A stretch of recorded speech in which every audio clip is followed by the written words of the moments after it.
সততার চর্চার জন্য উদ্বুদ্ধ করার জন্য রচনা প্রতিযোগিতা দেয় এবং এবছর বিতর্ক প্রতিযোগিতা দিয়েছে।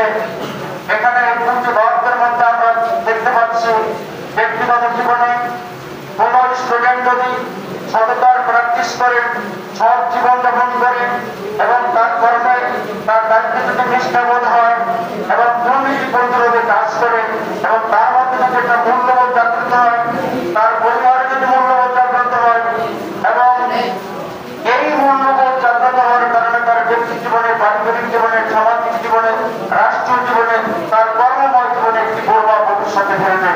এই জন্যই শিশু বয়সে এই শিক্ষায় তন্ত্র হচ্ছে এখানে দুর্নীতিকে প্রতিরোধ করার এবং সততা প্র্যাকটিসের একটি জায়গা। আমরা এখানে যারা উপস্থিত হয়েছি, আমরা আমাদের যে দলকে থাকি না কেন, আমরা যেন আমাদের ন্যায়বোধ, আমাদের নিষ্ঠাবোধ, আমাদের আন্তরিকতা, সহমর্মিতা, পারস্পরিক দায়িত্ববোধ, কর্তব্য পালনের এগুলোর দিকে আমরা সচেতন হই। তাহলে আমরা দুর্নীতির ঊর্ধ্বে আমরা আমাদের দায়িত্বগুলো পালন করতে পারবো। আজকে আমাদের বিতর্কের ছেড়ে ছিল বঙ্গবন্ধু দেশপ্রেমের আমাদের দুর্নীতি বিতর্কে। আজকে বিচারকদের বিচারিক কার্যে যারা বিজয়ী দল হয়েছে, সেই বিজয়ী দল হয়েছে বিপক্ষ দল কালমাদা মুসলিম মাধ্যমিক বিদ্যালয়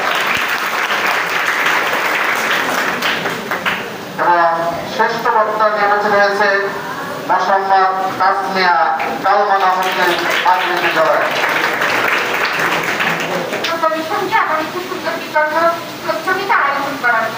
তারপরে আমি যেখানে এসেছি প্রথমত আমার বাসা থেকে একটু নিষেধ ছিল, এসএসসি পরীক্ষার্থী সামনে বছর সায়েন্স বড় কেন বিতর্কে নাম দিবা।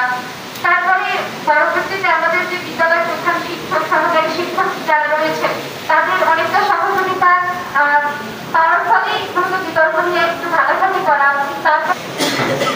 পুরস্কার গ্রহণ করার জন্য আমন্ত্রণ জানাচ্ছি চ্যাম্পিয়ন গ্রুপের দ্বিতীয় বক্তা মোসাম্মদ তাসমিয়াকে। দ্বিতীয় বক্তা তাসমিয়া।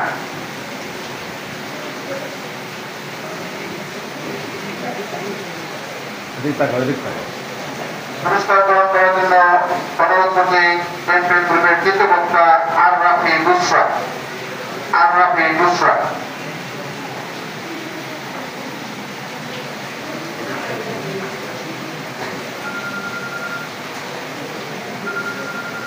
সর্বশেষে সর্বশ্রেষ্ঠ বক্তা হিসেবে পুরস্কার গ্রহণ করার জন্য অনুরোধ করছি মোসাম্মদ তাসমিয়া কালমাদা মুসলিম মাধ্যমিক বিদ্যালয়কে। তাদের প্রধান শিক্ষক স্যারকে নেওয়ার জন্য অনুরোধ করছি।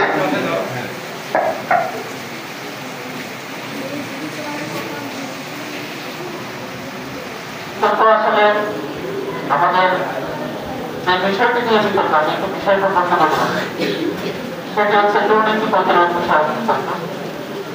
যে আমরা এখানে যারা আছে, যদি আমি বলি যে আমরা দুর্নীতি প্রতিরোধ করতে চাই, দুর্নীতি বন্ধ করতে চাই, আমরা যেখানে আছি শতভাগ সবাই আমরা এটা করি, কিন্তু তারপরও আমরা পাচ্ছি না। কেন পাচ্ছি না? আমাদের সিস্টেমে হয়তো ত্রুটি রয়েছে, আমাদের প্রাতিষ্ঠানিক ত্রুটি রয়েছে, সে কারণে আমরা পাচ্ছি।